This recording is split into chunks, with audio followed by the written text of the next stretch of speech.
Hello, everyone. Hard to beat the CryptoFi night.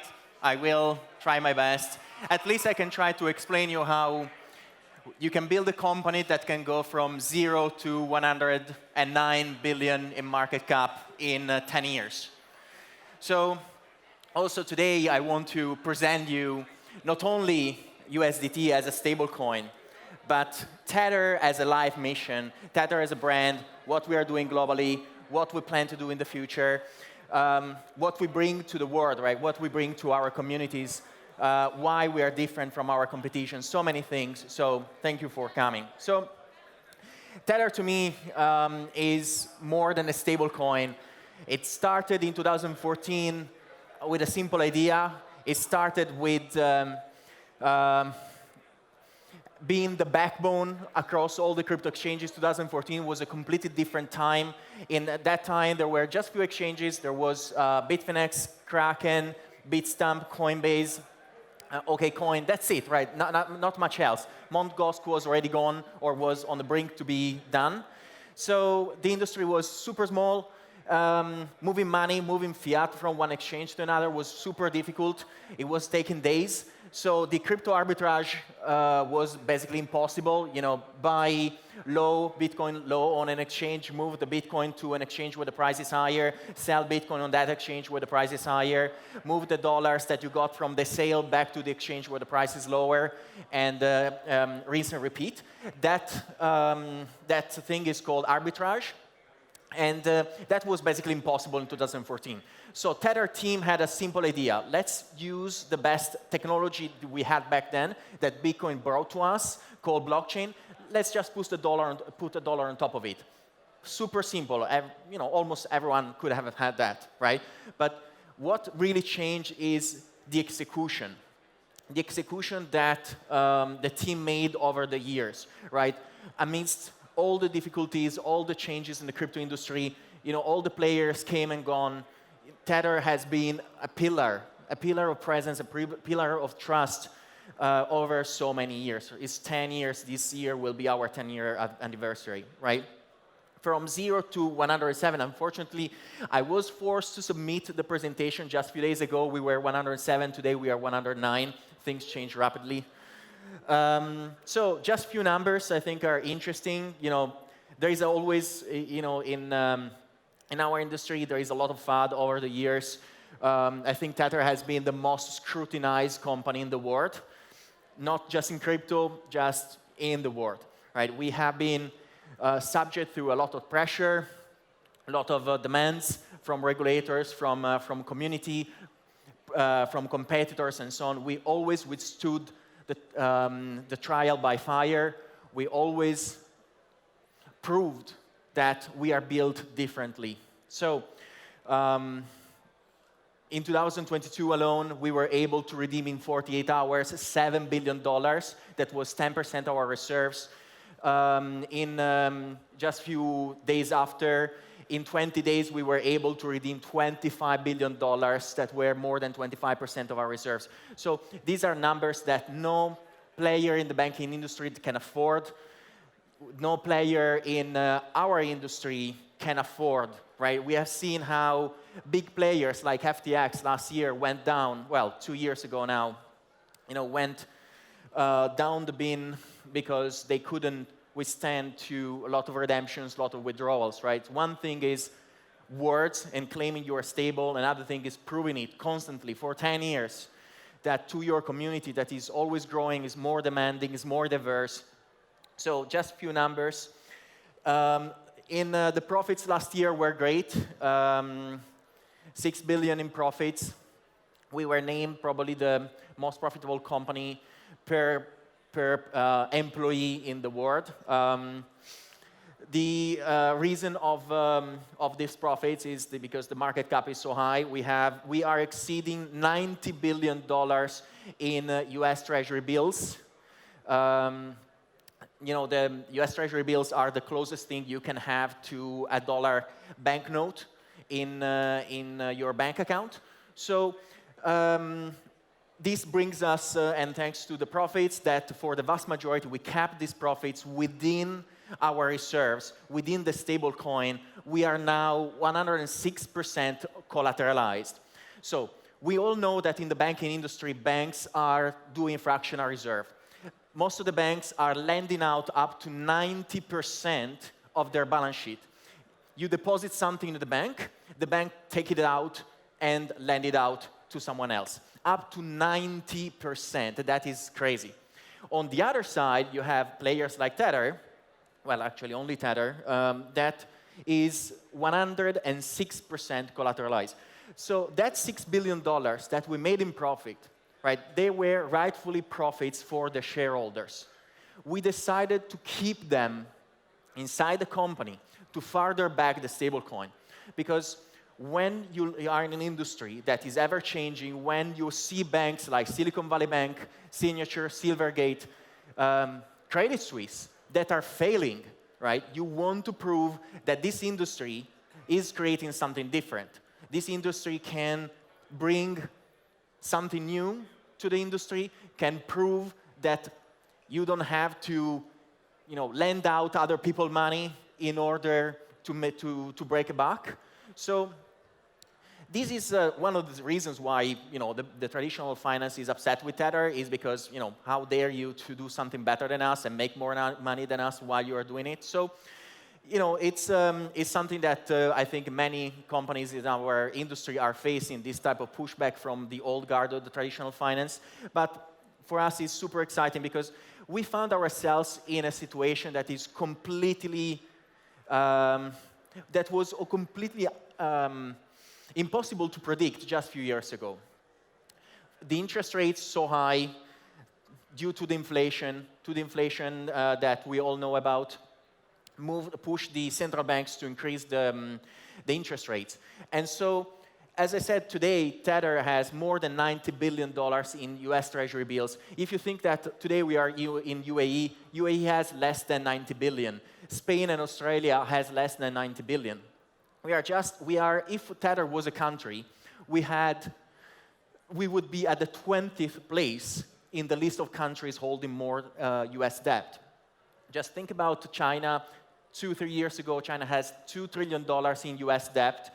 Today, China has around $700 billion in US debt. So it means that Tether holds around 15% compared to what China holds in US debt.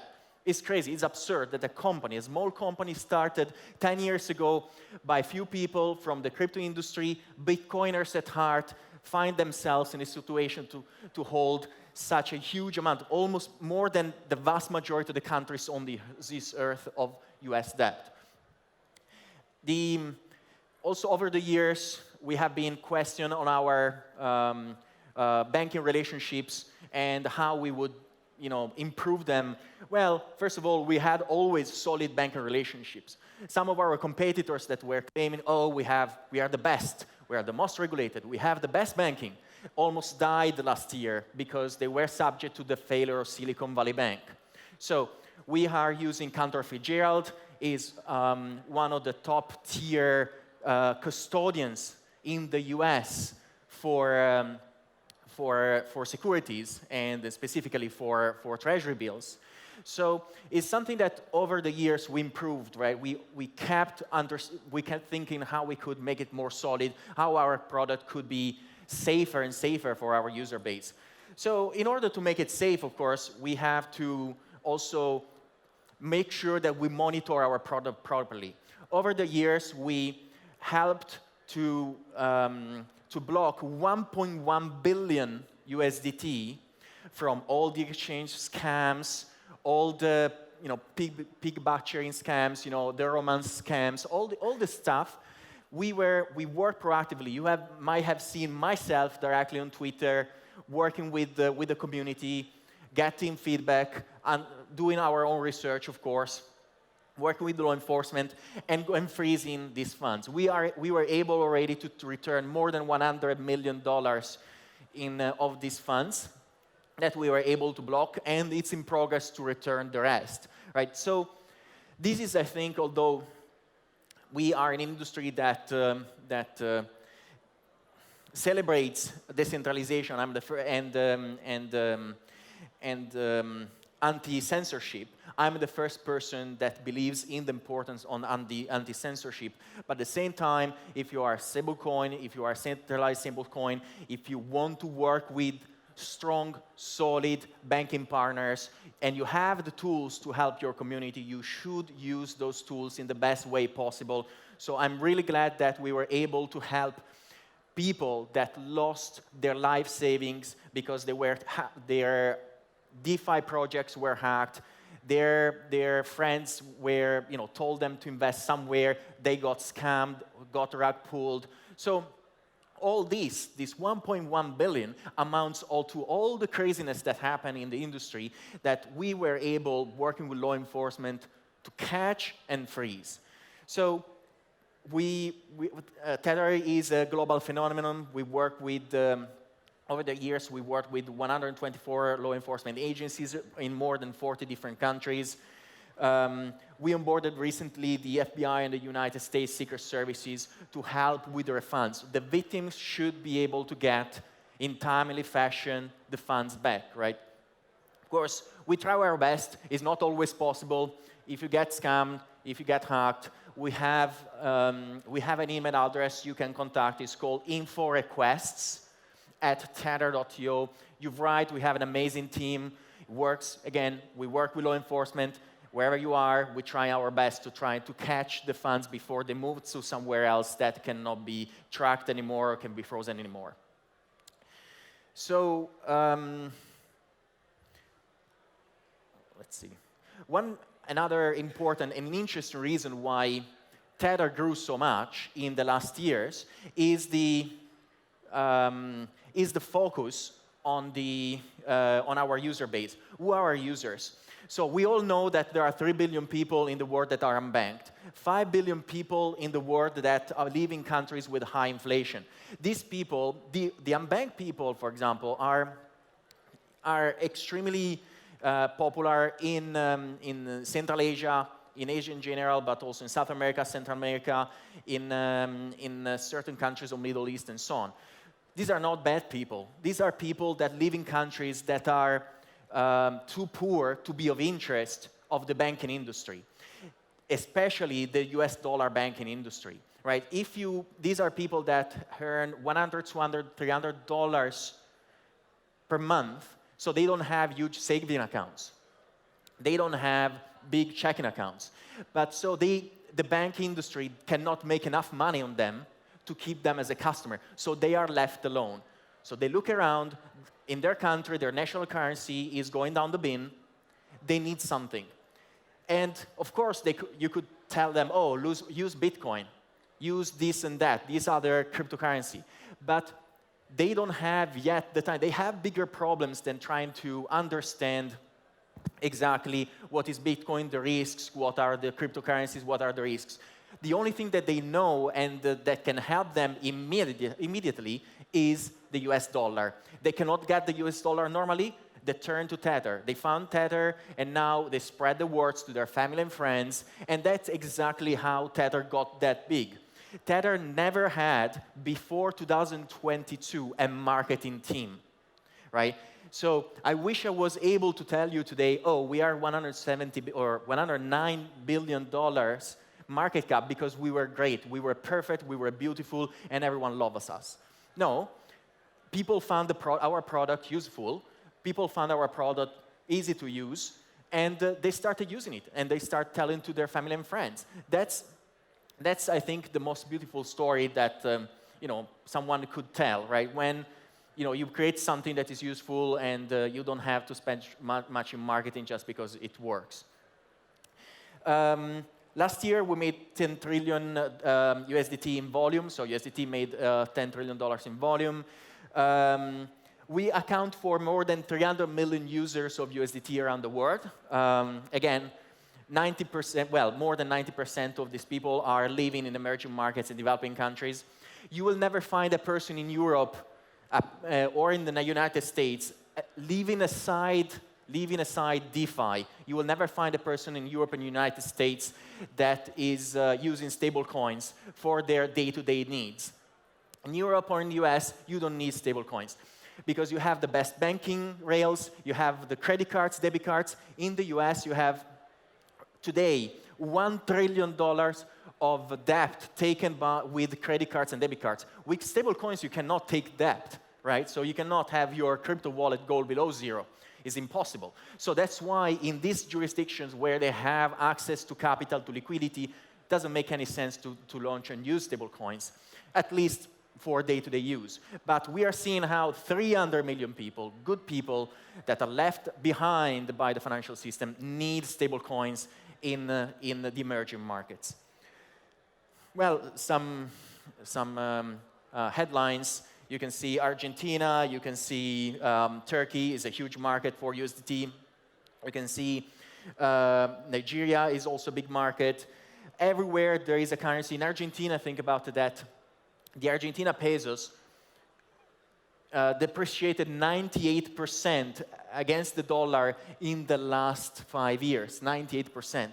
In the Turkish lira, depreciated 80% against the US dollar in the last 5 years. So if you're a person that works hard the entire year in Argentina or Turkey, you are poorer at the end of the year compared to the beginning of the year, although you worked an entire year. Because everything that you buy in your country is likely to be imported from the outside. So these people are honestly sick and tired, especially I have many friends in Argentina. They are risking the third default. Of course, they will look around for a better solution. The banking in Argentina doesn't allow them to hold dollars, or if they can hold dollars, if there is a default anyway, those dollars will be taken from them. So they want to manage their money directly. They are sick and tired of the poor economical choices of their government.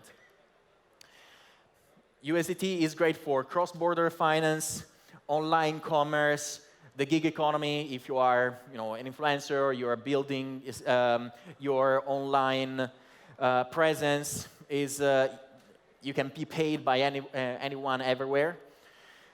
Remittances I think is one of the biggest use cases. We are seeing in some countries, in some emerging markets, have more than 10% in certain cases of remittances as part of their GDP. So of course, they are looking now, stablecoins are facilitating that, because when you have the classic traditional financial companies that in order to send money to a foreign country, especially to a developing country, they will charge you 15%.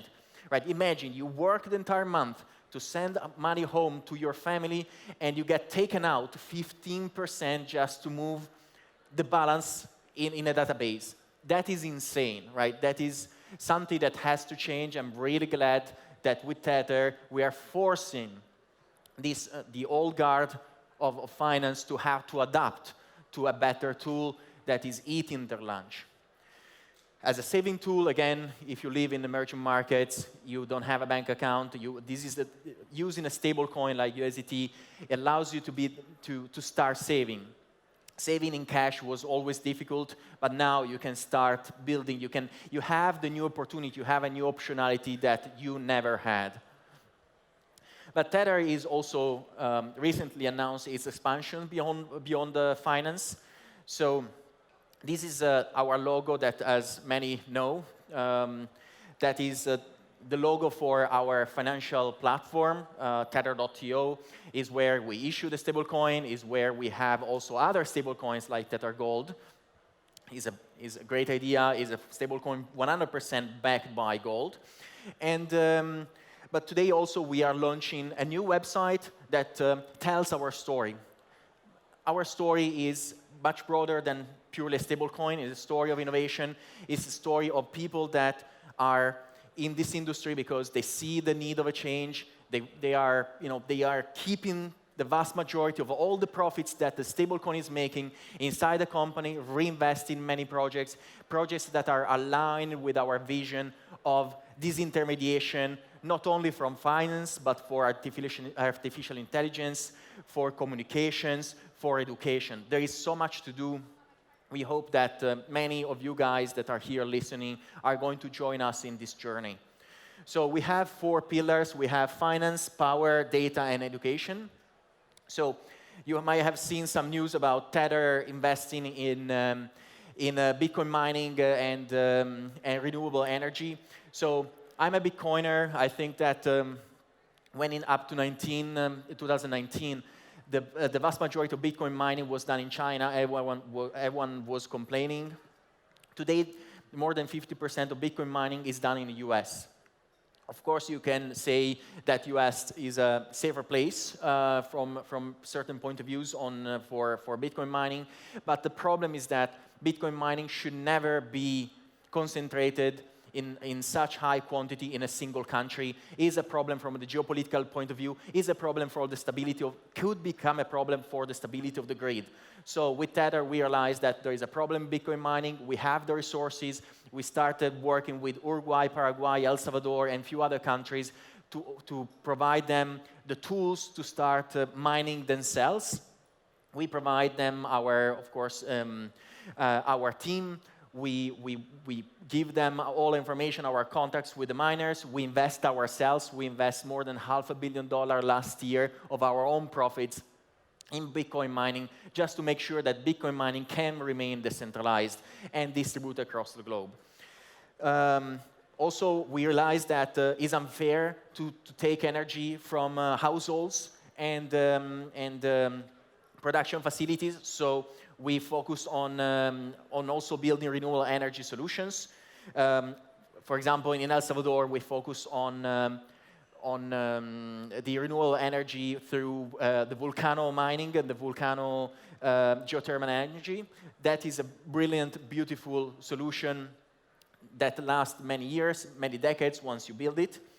By the way, just to be clear, all these investments are done outside of Tether reserves. So you saw that $106 billion that we have, well, 107 plus 6%, so we have $6 billion inside the company on top of the 107 billion that we have to have. Well, aside that, we are doing all these things. We are doing all these investments. We are doing all this collaboration with other industry partners, right? So that whatever happens to these investments, the stablecoin will be safe, will not have any issues. We are extremely respectful to all the people that are using our stablecoin. So on the risk management side, we are taking the most serious steps to make it as safe as possible. As I told you, we are keeping $6 billion of our own money to make it, to further it back. We are building tools like the other category, the other pillar is called Tether Data. So we build open source peer-to-peer the communication platform called Hole Punch. Actually, we launched a new website called pairs.com. I'm Italian, so pairs, and so on has the same pronunciation for me, so I make confusion. So I came up with a new brand to oppose to Apple that is trying to centralize everything. Let's build a fully decentralized communication suite that is called Pair, that is hosted on pairs.com. You should try Keynote. Is our first communication app. It's fully peer-to-peer. No central server, no, fully private, fully encrypted, can scale to billion of users without any single cost for us. Is like BitTorrent for communications. So, there is just a QR code if you want, and before I get kicked out from the stage, I know that I'm late. We have recently invested in Northern Data. That is, again, the mantra outside of our reserves with our own profits. We invested in Northern Data. It is a company that just acquired 20,000 NVIDIA GPUs.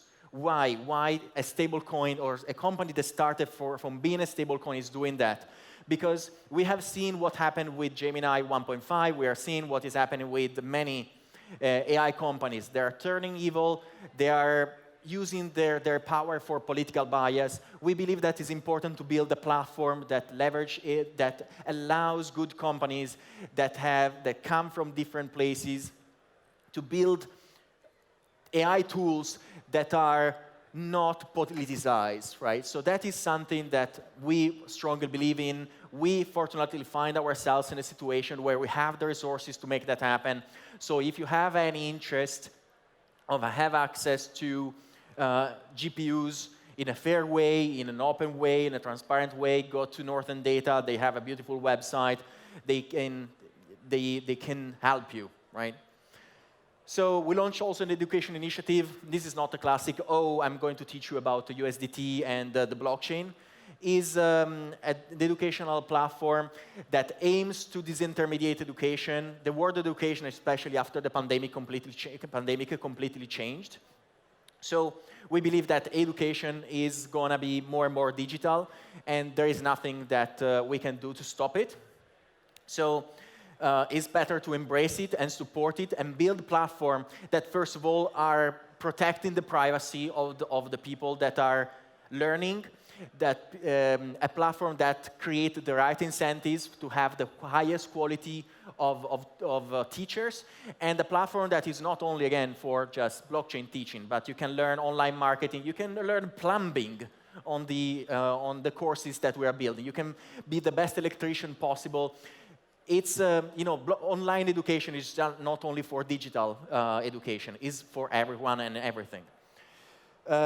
We launched quickly, recently, a new initiative called Plan B Network, led by Giacomo Zucco, one of the most important Bitcoiner maximalists in the world. Soon we are going to launch a new initiative called Tether Evo. We are making investments in biotech. We believe that we got lucky, honestly. I wish I could tell you we were perfect and beautiful, and everything we did was because we thought it from the first day. Actually, as I said, it would be an overstatement. So we believe in the power of giving back and reinvesting. And so we believe that investing in technology that makes people's life better is the right thing to do.